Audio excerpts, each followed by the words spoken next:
सिंहद्वार सम्मुखें नवगुंजर एक मुरुज चित्रांकन कर माउसी सीधासल दृश्य देखिपे ये हूँ से नवगुंजर मुरुज जहाँकि माउसी प्रस्तुत कर प्रथम माउसी सहित आलोचना करवा। माउसी आप नाटा कौन कौट घर विष्णुप्रिया महाती आम रामचंद्र साई आम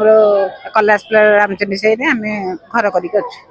आपण 7 वर्ष रु रंग मुर्ज काम रंग काम चित्रांकन रंग कर आज सिंहद्वार सम्मुखें कौन नवगुंजर आज गोटे नवगुंजर माने चारि प्रकार हाथ रही मुहटा गोटे रर मयर मुह कुकुड़ार चूल षंढर चूल पेटटा बेकर पेट ये जो आम घोड़ार पेट आईटा हरिण गोड़ सी नागसाप नांज 9 प्रकार है सी। अच्छा इभली केमती आईडिया आइला हमें विभिन्न प्रकार देखुजो हला दियों चित्र किंतु नवगुंजर ये टोटली दियों केमती आपण माइंड को आईडिया आइला नहीं अछि ना के मु काम करे तो सब बळे साई भीतर करे हम हरचनी साई वाली से चित्र करिया गले एई सब जिंस ताका घरे सब पड़े केते कोन को रंग मिसेजन के समय लागिला सकाळ 6टा 5 5:30 रो आइलुनी 5:30 रो आइलुनी 10टा बाजिला केते प्रकार मुरुज अछि आपण नाइ ने बोले 8 10 प्रकार 8 10 प्रकार केते वर्ष बयस हे गेलेनी तथापि आपण 47 वर्ष रे हे गेलेनी तथापि 47 वर्ष लेनी आपण करूछंती आपण अभिज्ञता हे गेलेनी या पूर्व कोन कोट जाई छन आपण जाइली बडदान सेबार जाइतली तांको टाउन हॉल रे भी काम होइतला जाइतली आ जोटी जोटी तांकर पड़े डाकंती सी मु पकीबा को जाय सेठी आ काली की पड़ो गोटे नृसिंह मूर्ति पकई बोली अच्छी भावना अच्छी महाप्रभु बराज बची थे काली की फेर आसिली महाप्रभु ये नवगुंजर आपण कले प्रस्तुत कले केमदी जगन्नाथ मंदिर सामने केमदी माइंड को आसिला केमदी महाप्रभुर किसी गोटे पकेवा कथा मुरुज पकेवा कथा तांकर ये पई डाकी छंती हमको पकेवा को जो आछंती प्रभाती भारत आछंती भारतीय आछंती तांको पई पकेवा को जो हा हेले गोटे करबा कथा लोकंकर गोटे आग्रह जोटा रहिबो। निश्चित भाव ये सीधासल दृश्य देखिपे नवगुंजर जहाँकि मयूर एवं जहाँकि है जो लांज कह नागसाप एवं गोड़ चारिट दियों गोड़ एवं हाथ सबु प्रकार देखिपे मुरुज प्रस्तुत कर माउसी सकाळ भोर 5टारू आसी प्रस्तुत कर नवगुंजर अति सुंदर मुरुजर चित्र अंकन कर सिंहद्वार सम्मुखें जेहेतु प्रवासी भारत काली ठार आगमन होती स्वागत एपटे भी देखिपे जगन्नाथ अतिथि देव भवंकर एक सुंदर मुरुज चित्र अंकन होती जहाँकि जगन्नाथ महाप्रभु को जहाँकि महाप्रसाद की भोग दिया कि चित्र अच्छा आम पाखे माउसी अच्छा जहाँकि सी भी प्रस्तुत कर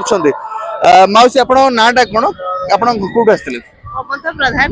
मुरी बड़सन गजपति नगर आम देखिलु आप जगन्नाथ अति सुंदर मुरुज प्रस्तुत कर समय लगे कौन रंग मिसई 2.5 घंटा 3 घंटा प्राय 3 घंटा 2.5 घंटा लगला विभिन्न 5टी कलर लगे आज। अच्छा ये जो जगन्नाथ भली सुंदर है मुरुज प्रस्तुत कर माइंड को केमती आसला ना सीधा से माइंड के आसला इतमें आम जगन्नाथ जो दर्शन करने आसुचु हठात तो ठाकुर को दर्शन करूँ कि पतित पावन कले भगवान को आग पतित पावन दर्शन पाइबा यहाँ मन रखिकी मुझे पतित पावन टी पतित पावन कर समस्त खुशी हो आग पतित पावन दर्शन पाइबा गंभीर को जावा यहाँ मोर गोटे इच्छा थी करदेली आ निश्चित भाव ये सुंदर अतिथि देव भव आम किसी भक्त नवा प्रतिज्ञा नवा भाई कौट आसते आप बालेश्वर केमती लगुच जो है मुरुज देखुं आज जो मुरुज सकाल यहाँ बहुत भल देखा जाऊँगी मुरुजटी आज मु खास कर गोटे स्पेशल गोटे कथा कहबी प्रभु को पाख को 4 वर्ष है बाहरी आसापी कि आसीपार नी हठात कालिका प्रोग्राम जो राति 12टा बेले हठात मुझे ट्रेन बस हठात माने किसी ना प्रोग्राम नाला कि हठात बाहर कि पलि आसली से मत आज सब बहुत खुशी लगुच गोटे भक्तर हूँ प्रभु प्रति भल पाइबा आज टाणी आनी मत पाक आज मुरुज देखी केते खुशी बोले देखते लागू मुझे मुरुज देखी नी आज देखला मत बहुत खुशी लगुच परिवेश माहौल मत बहुत खुशी लगुच से बहुत खुशी अच्छी आज मैडम कौन कहे आज आप देखुं मुरुज एत सुंदर मुरुज प्रस्तुत होती सिंहद्वार सम्मुखें केते खुशी लगुच मत तो बहुत खुशी लगुच देखिकी 4 वर्ष है आम बाहरी पैसा संचिक भी आसी नु कि बिना पैसा ठाकुर बराद आज आम आस ସବୁ ସେଇ ଜଗାର ଡୋରି। ସବୁ ସେଇ ଜଗାର ଡୋରି। ଜୟ ଜଗନ୍ନାଥ। ଆପଣ କହୁଛନ୍ତି ଆଖିରୁ ଲୁହ ବାହାରି ପଡୁଛି। ହଁ ଖୁସିରେ ଲୁହ। ଖୁସିର ଲୁହ ଇଏ। ନିଶ୍ଚିତ ଭାବେ ସିଂହଦ୍ୱାରରେ ଏକ ଭାବବହୁଳ ପରିବେଶ ହେଇଯାଇଛି, କାହିଁକି ନା ଏକ ଆଧ୍ୟାତ୍ମିକ ପରିବେଶ ହେଇଯାଇଛି। ଇଏ ହଉଛି ଜଗନ୍ନାଥଙ୍କ ଧାମ, ଶ୍ରୀକ୍ଷେତ୍ର ଧାମ, ତେଣୁକରି ଭକ୍ତମାନେ ସୁଅ ଛୁଟୁଛନ୍ତି ଶ୍ରୀକ୍ଷେତ୍ର ମହାପ୍ରଭୁଙ୍କ ଦର୍ଶନ ପାଇଁକା। ଏବଂ ସିଂହଦ୍ୱାରରେ ଏଠି ମାଉସୀ ମାନେ ଯୋଉ ଆସୁଛନ୍ତି ପ୍ରଭାତୀ ଭାରତୀୟ, ସେମାନଙ୍କୁ ସ୍ୱାଗତ କରିବା ପାଇଁ ଏକ ସୁନ୍ଦର ମୁର୍ଯ୍ୟ ପ୍ରସ୍ତୁତ କରୁଛନ୍ତି। ପୁରୀରୁ ସରୋଜ କୁମାର ମଲ୍ଲିକ ରିପୋର୍ଟ, ସକାଳ ନ୍ୟୁଜ।